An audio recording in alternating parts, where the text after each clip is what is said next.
Hello friends, welcome back to my channel SRK drama explain. Friends, ये video मैं लोगों के एंटरटेनमेंट के लिए बनाती हूँ, so please watch full, share, subscribe and like this video. Friends, आज की इस वीडियो में मैं एक्सप्लेन करने वाली हूँ टू हेटर्स की अमेजिंग लव स्टोरी, जहाँ पर ये दोनों एक दूसरे से नफरत तो करते हैं लेकिन साथ ही साथ वो एक दूसरे से प्यार भी करते हैं। तो देखना ये इंटरेस्टिंग रहेगा, क्या ये दोनों हेटर्स की लव स्टोरी कंप्लीट हो पाती है कि नहीं। यहाँ दिखाया जाता है कि पिट बहुत ज़्यादा ऑफिस में काम करती है, जिसकी वजह से वो थक जाती है और वो पास ही में बैठे बैठे सोती रहती है।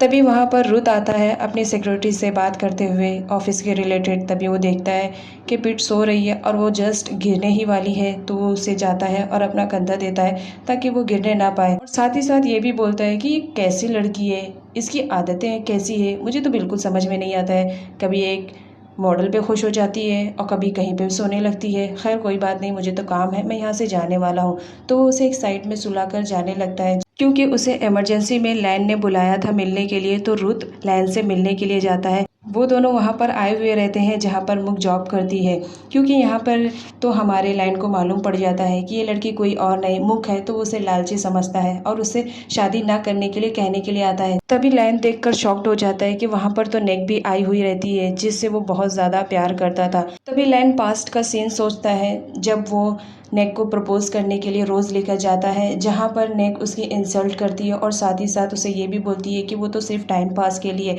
मैं उससे कभी प्यार नहीं कर सकती हूँ, ऐसे लड़के तो मेरे लिए आगे पीछे घूमते हैं, तो इसका मतलब क्या मैं हर किसी से लव यू बोलते रहूँ। ये बात सुनकर लैन को बहुत ज़्यादा बुरा लगता है। वो देख लेती है कि लैन ने मेरी बात सुन ली है, तो वो उसे बोलती है कि ये सब झूठ है, मैं तो बस ऐसे ही बोल रही थी। लैन कुछ भी नहीं समझता है और वो रोज़ को रख के वहाँ से जाने लगता है, जिसकी वजह से वहाँ से उन दोनों का ब्रेकअप हो जाता है। लेकिन लैन कहीं ना कहीं आज भी उससे बहुत ज़्यादा प्यार करता था, क्योंकि लैन ने तो उससे सच्ची मोहब्बत की थी। इस वजह से यहाँ दिखाया जाता है मुक भी देख लेती है कि वहाँ पर नेक आई हुई रहती है, जो लैन का हाथ पकड़कर उसे कन्विंस करने की कोशिश करती है कि प्लीज़ मुझे माफ़ कर दो, पास्ट में हुई गलतियों को प्रेजेंट में मत दोहराओ, मुझे तुमसे कुछ बात करनी है। जिस पर लैन उसे बोलता है ठीक है तुम चलो, मैं तुम्हारे साथ चलता हूँ। मुक भी उन लोग को देख लेती है जाते हुए, तो वो जाती है और उन लोग को रोकती हुए बोलती है कि क्या कर रही हो तुम, आज भी नेक यही काम करती हो कि दूसरे के फियांसे पे नज़र रखती हो, तुम्हें मालूम है ना ये मेरा होने वाला हस्बैंड है, तुम दूर रहो। जिस पर नेक बोलती है कि मुझे तो लगा तुम तो चली गई होगी,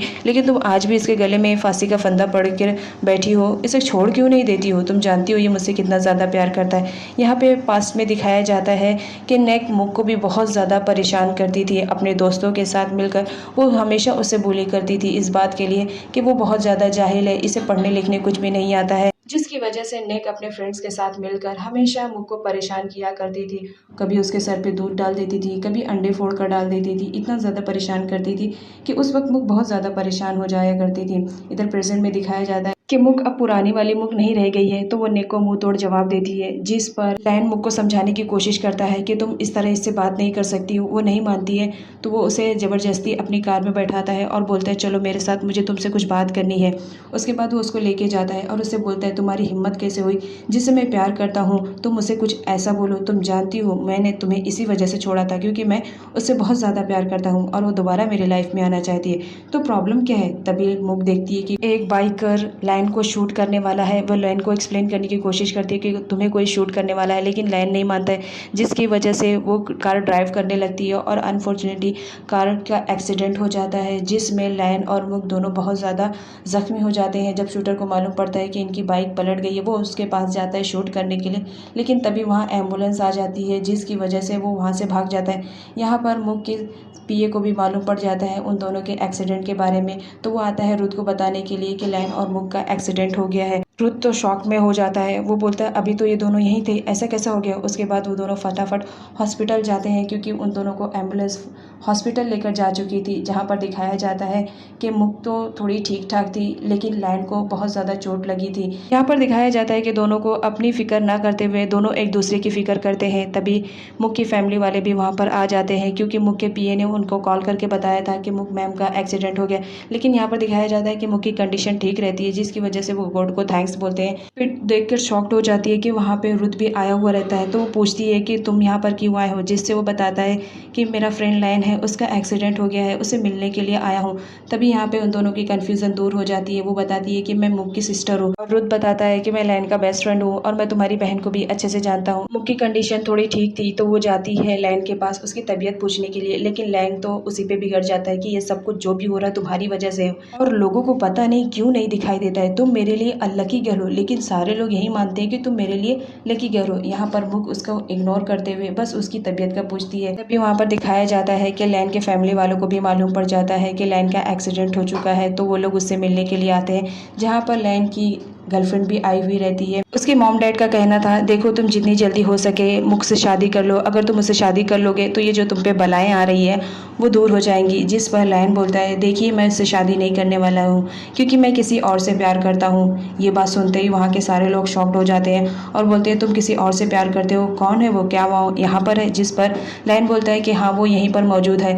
तभी निक को लगता है कि वो मेरी तरफ आएगा क्योंकि निक को मालूम था कि वो उससे प्यार करता है। लेकिन जब लैन अपने लव को बताता है लोगों के सामने तो लोग देखकर शॉक्ड हो जाते हैं क्योंकि वो किसी और से नहीं बल्कि रुत से बताता है कि मैं रुत से प्यार करता हूँ। यहाँ पर वो अपने आप को एक गे प्रेजेंट करता है ताकि वो मुख से शादी ना कर पाए। यहाँ पे वो रुत को भी बताता है कि देखो मुझे मालूम है तुम मुख से बहुत ज़्यादा प्यार करते हो, अगर तुम चाहते हो कि उसकी और मेरी शादी ना होए तो इस नाटक को कंटिन्यू करना रहेगा। रुत इस नाटक को कंटिन्यू करने के लिए एग्री हो जाता है क्योंकि कहीं ना कहीं वो मुख से प्यार करता था और उसे खोना नहीं चाहता था। यहाँ पर लैन को तो मुख की कोई इंपॉर्टेंस नहीं पता चलती है, लेकिन रुत को उसकी इंपॉर्टेंस मालूम रहती है तो वो उससे प्यार करता है। इस वजह से वो लैन के साथ इस प्लान में शामिल हो जाता है कि ठीक है मैं तुम्हारा प्लान में हिस्सा बनने के लिए तैयार हूँ। यहाँ पर दोनों एक दूसरे को ऐसा प्रोटेक्ट करते हैं कि मानो वो दोनों एक कपल ही हों। तभी वहाँ पर मुक आ जाती है और वो लैन और रुत से बात करती है कि क्या तुम दोनों सच में एक दूसरे से प्यार करते हो? देखो प्यार करते होंगे वो बात की बात है, लेकिन तुम जानते हो मेरी शादी होने वाली है लैन के साथ। तभी रुत बोलता है, तुम्हें सुनाई नहीं देता है क्या? लैन ने मुझसे कहा है कि वो मुझसे प्यार करता है, तो तुम्हारी शादी होने से नहीं रही। जिस पर मुक बोलती है, देखो मेरी शादी तो होकर रहेगी क्योंकि हमारी एंगेजमेंट ऑलरेडी हो चुकी है, लेकिन अगर लैन कह रहा है कि वो तुमसे प्यार करता है और तुम मुझसे प्यार करते हो तो शादी के बाद मैं देखूंगी अगर तुम दोनों का लव ऐसे ही कंटिन्यू रहेगा तो मैं शादी से बैकआउट कर जाऊंगी और तुम दोनों अपनी लाइफ में खुश रहना, लेकिन तब तक जब तक कि मेरी शादी नहीं होती है। यहाँ पर लैन और रुत दोनों फिर से ऐसा प्रेटेंड करते हैं कि मानो वो दोनों कपल हैं। तो लैन इस बात के लिए रेडी हो जाता है ये कहते हुए कि रुत मेरे साथ ही रहेगा मेरे पास। सारी फैमिली वाले अग्रे हो जाते हैं कि ठीक है तुम दोनों एक साथ रहना। यहाँ पर रुत आता है लैन से बात करने के लिए, क्या तुम्हारे पास दूसरा ऑप्शन नहीं था? बस यही ऑप्शन था, वाहियात ऑप्शन कि मैं तुम्हारा बॉयफ्रेंड हूँ? फिलहाल कोई दूसरा आइडिया बनाओ, ये आइडिया मुझे बिल्कुल पसंद नहीं आया है। इधर मुक को दिखाया जाता है जिसे मालूम रहता है कि लैन झूठ बोल रहा है क्योंकि उसे मुझसे शादी नहीं करनी है। इस वजह से वो दोनों ऐसा प्रेटेंड कर रहे हैं कि वो दोनों एक कपल है, लेकिन सच्चाई तो मुझे भी मालूम है। यहाँ पर मुक की छोटी बहन पीट आती है और वो अपनी बहन को इमोशनली बोलती है कि देखो अगर वो दोनों एक दूसरे से प्यार करते हैं तो आपको उन दोनों के लाइफ से हट जाना चाहिए ताकि वो दोनों अपनी लाइफ को अच्छे से गुजार सके। लेकिन मुक बोलती है तुम अभी छोटी हो, तुम्हें कुछ मालूम नहीं है तो तुम दूर रहो। यहाँ पर दिखाया जाता है कि मुक को भी ये बात सुनकर बहुत ज़्यादा शॉक्ड लगता है तो वो गूगल पे सर्च करती है कि क्या ये बात सच है जो लैन ने कहा है कि वो एक गे है, अगर ऐसा है तो मुझे उससे छोड़ना पड़ेगा। लेकिन वो सर्च करती है, उसे कोई भी ऐसी इन्फॉर्मेशन नहीं मिलता है जिसे पता चले कि लैन गे है। यहाँ पर दिखाया जाता है कि वो किसी लड़के से चैट कर रही है क्योंकि वो किसी और से प्यार करती है। वो तो सिर्फ लैन से इस वजह से आई थी मिलने के लिए ताकि वो उसकी लाइफ में दोबारा आ सके, क्योंकि वो लैन की प्रॉपर्टी हासिल करना चाहती थी। इस वजह से वो लैन की लाइफ में दोबारा आना चाहती है। लैन तो सोता रहता है लेकिन रुत आता है, वो उसकी इतनी केयरिंग करता है। घर वाले देखकर तो शॉक्ड हो जाते हैं, उन्हें लगता है कि सच में ये दोनों कपल हैं। पिट को दिखाया जाता है कि यहाँ पर आज उसका कुछ लोगों के साथ इंटरव्यू रहता है तो वो इंटरव्यू देने के लिए जाती है, जहाँ पर सेक्रेटरी उसे जाने से मना करता है, लेकिन वो बोलती है कि नहीं मुझे जाना ही होगा क्योंकि आज मेरा बहुत ही इंपॉर्टेंट इंटरव्यू है। तो बोलता है अच्छा वो तो तुम हो जिसके साथ इंटरव्यू होने वाला है? वो बोलती है हाँ मैं बहुत ज़्यादा एक्साइटेड हूँ इंटरव्यू के लिए, प्लीज़ मुझे जाने दीजिए। तो वो जाने देता है।